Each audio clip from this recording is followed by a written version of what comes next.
শ্ৰী শ্ৰী ভৃংগেশ্বৰ দেৱালয় দৌল উৎসৱৰ মণ্ডপৰ শুভ উদ্বোধন।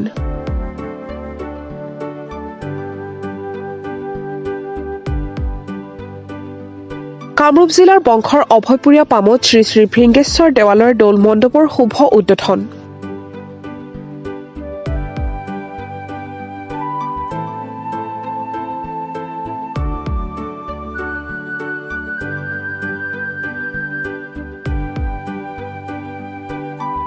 এই অনুষ্ঠানটোত প্ৰায় ৩৫০ বছৰ ধৰি দৌল উৎসৱ পালন কৰি আহিছে অভয়পুৰবাসী ৰাইজে।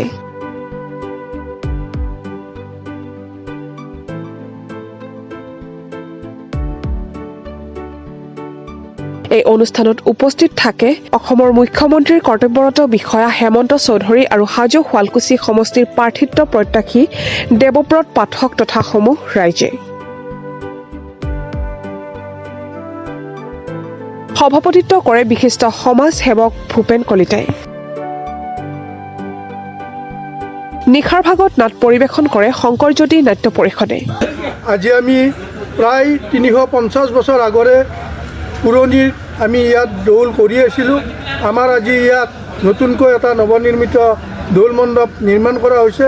সেইটো আমাৰ মুখ্যমন্ত্ৰী মহোদয়ৰ বিশেষ কৰ্তব্যৰত বিষয়া হেমন্ত চৌধুৰী ডাঙৰীয়াই উদ্বোধন কৰিলে আৰু তেখেতে আমাৰ শোভাযাত্ৰাও উদ্বোধন কৰিলে।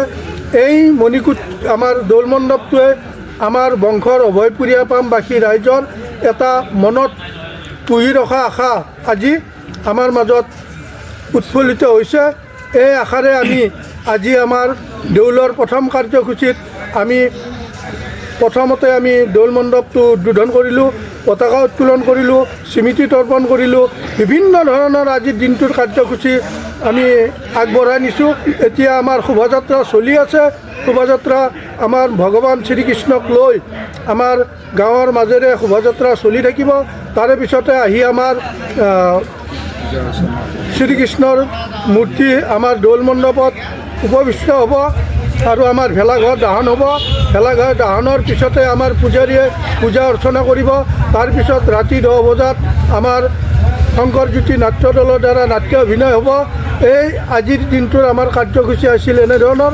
অহাকালিও আমাৰ বহুত কাৰ্যসূচী আছে। এই আটাইবিলাক কাৰ্যসূচীৰ ভিতৰত আমাৰ মহাভোগ বিতৰণ এইটো আমাৰ ডাঙৰ কাৰ্যসূচী। আমাৰ বংশৰৰ পাৰ্শ্বৱৰ্তী অঞ্চলৰ সকলো ৰাইজকে লগত লৈ আমি ভৃংগেশ্বৰ দেৱালয়ত প্ৰীতি ভোজ এটা ব্যৱস্থা কৰিছোঁ। তাত সকলো ৰাইজৰে সহায় সহযোগিতা কামনা কৰিছোঁ। আমাৰ দিনৰ কাৰ্যসূচী ভাগৱত পাঠ, আয়তীসকলৰ নাম প্ৰসংগ, বিভিন্ন সাংস্কৃতিক সন্ধিয়া আৰু আমাৰ নাটকেৰে অহাকালিৰ দিনটো আমি সামৰণি মাৰিম। শুৱালকুছিৰ পৰা শিৱৰাম বৈশ্যৰ ৰিপৰ্ট, প্ৰাতঃ টাইম ডিজিটেল।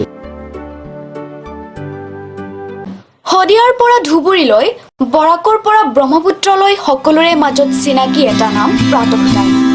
থলুৱা ভাষা, কৃষ্টি আৰু সত্য বাতৰিৰ আধাৰত প্ৰতিষ্ঠিত খবৰ প্ৰাতঃ টাইমৰ প্ৰতিটো বা বাতৰি পুংখানুপুংখভাৱে চাবলৈ Facebook, YouTube, website, Twitter, Instagram আৰু ব্লগাৰ পেজত লাইক আৰু ফ'ল' কৰক।